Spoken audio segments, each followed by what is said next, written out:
கரூர் மாவட்டத்தில் ஒரு தொகுதியில் முதல் முறையா முதன்மை கட்சிகள் சார்பாக 3 ஃபீமேல் கேண்டிடேட்ஸ் நிக்கிறாங்க. அது மட்டும் இல்லாம ஃபீமேலோட ஓட்டு அதிகமா ஆதிக்கம் செலுத்துற தொகுதியும் இதுதான். இன்னைக்கு நம்ம கிருஷ்ணராயபுரம் தொகுதியை பத்தி பார்க்கலாம். கிருஷ்ணராயபுரம் தொகுதி 1957 உருவானது.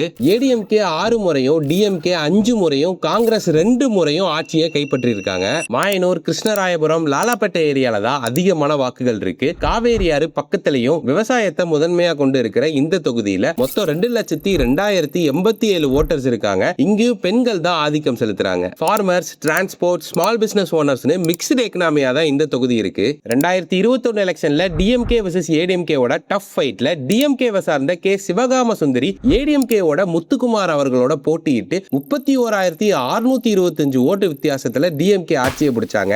இப்போ 2026ல டிஎம்கே சார்பாக சி கே ராஜா அவர்களும், ஏடிஎம்கே சார்பாக சமூக சேவைகள்ல ஈடுபடுற டாக்டர் எஸ் திவ்யா அவர்களும், நாம் தமிழர் சார்பாக வி சத்யா அவர்களும், பெரிய இளைஞர் பட்டாளம் கொண்ட டிவிகேல இருந்து எம் சத்யா அவர்களும் போட்டியிடுறாங்க.